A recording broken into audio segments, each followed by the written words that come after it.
अस्सलामुअलैकुम दोस्तों, मैं आपके सामने फिर आज हाजिर हूँ कुछ अपनी बातों को लेके। मैं एक वीडियो देख रही थी फेसबुक में, सोशल मीडिया पे। तो इस्लामपुर हाट, शायद मुझे सही याद होगा, इस्लामपुर हाट से एक MIM के यूथ नेता जिन्होंने अपना एक पैटर्न लिखा था कि यहाँ के लोग, वेस्ट बंगाल के लोग नशा की तरफ, ड्रग्स एडिक्ट हो रहे हैं। तो मैं ये कहना चाहती हूँ, ये कोई आज नई बात नहीं है, बहुत दिनों से, कम वर्षों से ये चल रहा है। ड्रग्स एडिक्ट लोग, नौजवान बिल्कुल ड्रग्स और गांजा और नशा की तरफ बिल्कुल मुब्तला है, लेकिन इस पर कोई भी बात करना नहीं चाहता। मैं आपकी बातों से सहमत हूँ, सिर्फ बोलने से नहीं होगा, इसको जगाना भी पड़ेगा। क्योंकि हमने MIM के कुछ बहुत बड़े नेता हैं जिनको मैंने बताया था कि हमारे एरिया में खिदिरपुर अंचल में बहुत ज़्यादा ही ड्रग एडिक्ट बच्चे हो गए, छोटे छोटे बच्चे नशा कर रहे हैं, नशा में मशगूल है।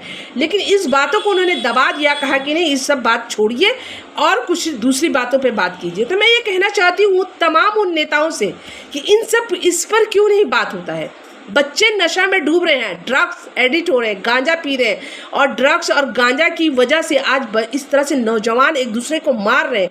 हर जगह आप सुनिए, कहीं चापड़ चल रहा है, कहीं अस्तूरा चल रहा है, लोगों को मौत के घाट एक दूसरे को उतारे, पैसा के लिए, मतलब कुछ के लिए भी मारपीट होता है। नशा के आलम में एक दूसरे की खून बहा रहे, लेकिन इस पर कोई नहीं आवाज़ उठाता, कोई नेता इस पर आवाज़, कोई सेकुलर पार्टी इस पर आवाज़ नहीं उठाता। कभी कभी आवाज़ उठती है, उठने के बाद ये दब जाती है। तो मैं ये कहना चाहती हूँ, MIM के जो वो नेता है, क्या है, वेस्ट बंगाल का कुछ है, उन्होंने ये लिखा था कि यहाँ के नौजवान ड्रग्स एडिक्ट हो रहे हैं, उसके ऊपर एक प्रोग्राम करें। प्रोग्राम करने से, सिर्फ दुनिया को दिखा लेने से, एक दिन बैनर निकाल के ड्रग्स एडिक्ट है उन लोग को बचाने के लिए, हम लोग ड्रग्स से मुक्ति पाने के लिए एक बैनर बना के निकलने से नहीं होगा। इसके ऊपर सही शिकंजा कसना होगा कि ड्रग्स और गांजा और ये जो नशा का सामान यहाँ कौन यहाँ सप्लाई करता है, मेन सरगना को पकड़ना होगा। जब तक कि आप मेन सरगना के सर पर हाथ नहीं रखेंगे, जब तक उसका सर नहीं पकड़ा जाएगा, जब तक ये ड्रग एडिक्ट नहीं बंद होगा। क्योंकि जगह जगह पे तो अभी ड्रग्स बिक रहा है। आप नवाब अली पार्क में चले जाइए, आप प्रिंसिप घाट में चले जाइए, आप पार्क स्ट्रीट में, मैंने कल परसों देखा, पार्क स्ट्रीट में भी एक न्यूज़ चल रहा था, लोकल जर्नलिस्ट ने ये चलाया था। वहाँ पर एक बंदा मॉर्निंग वॉक में वो अपना बयान दे रहा था कि ये जगह अब बिल्कुल, हम लोग यहाँ पर वॉक करते थे, जॉगिंग करते थे, अब इतना ख़राब हो गया कि जगह जगह में झोपड़ी बना के पार्क सर्कस मैदान में यहाँ पे गांजा ड्रग्स का सप्लाई हो रहा है। तो ये तो खुले आम से हो रहा है, जनता खुले आम से देख रही है। मीडिया इसको दिखाए, जो दलाल मीडिया, चापलोस मीडिया इसको दिखाना नहीं चाहती, उसको दिखाओ, उसको बेनकाब करो।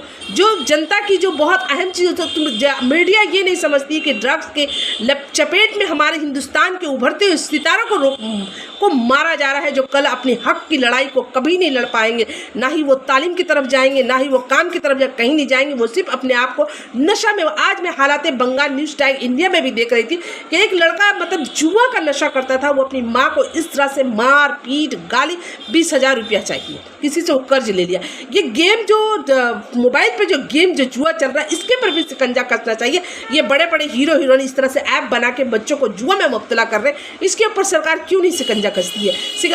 नौजवानों को तो हर तरफ से कुचला जा रहा है, चाहे वो सरकार हो, चाहे वो प्रशासन हो, हर तरफ से नौजवानों को कुचला जा रहा है और नशा की तरफ ढकेला जा रहा है, जुआ की तरफ ढकेला जा रहा है। मगर इसके ऊपर कोई भी सेकुलर पार्टी आवाज़ नहीं उठाती। सब अपनी आवाज़ों को, बस सिर्फ सबको अपना अपना सीट, अपनी अपनी गद्दी प्यारी है, इस वजह से वो लोग आवाज़ नहीं उठाना चाहते। और जो आवाज़ उठाता है उसको डरा के, धमका के उसको रोक दिया जाता है कि इसके लिए नशा का आवाज़ मत उठाइए। नशा का आवाज़, आप मुसीबत में मुब्तला हो जाइएगा, लोग आपको परेशान करेंगे। इस तरह से लोगों को बोलकर उसकी आवाज़ को बंद कर दिया जाता है।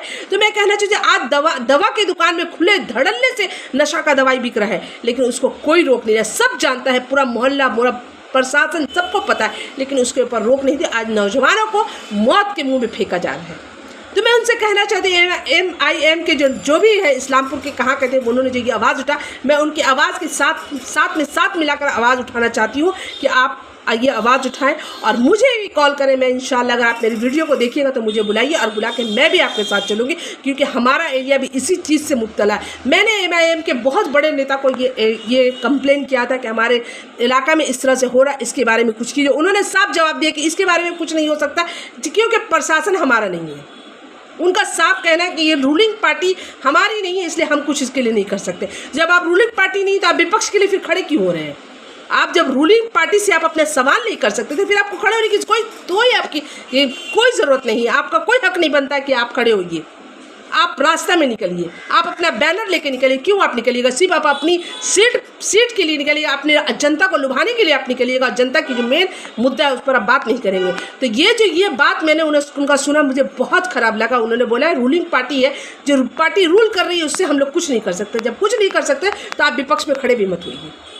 मैं उन तमाम विपक्षियों से कहना चाहूँगी कि सबसे बड़ा मुद्दा है नशा का मुद्दा। नशा से पहले नौजवानों को मुक्त कराइए। देखिए हमारा देश खुद आज़ाद हो जाएगा और हमारे देश में फिर नौजवान अपनी हक के लिए लड़ेंगे, अपनी हक के लिए, अपनी नौकरी, अपनी शिक्षा, अपनी स्वास्थ्य के लिए वो लोग खुद आवाज़ उठाएंगे। लेकिन हमारे नौजवानों को इससे अंधा और बहरा कर दिया गया है, उन लोगों को अपाहिज बना दिया गया है, उन लोगों को ड्रग्स खिला के उन लोगों को बिल्कुल एबनॉर्मल बना कर उन लोगों को वेंटिलेटर पे फेंक दिया गया। हमारे देश के नौजवान वेंटिलेटर पे हैं।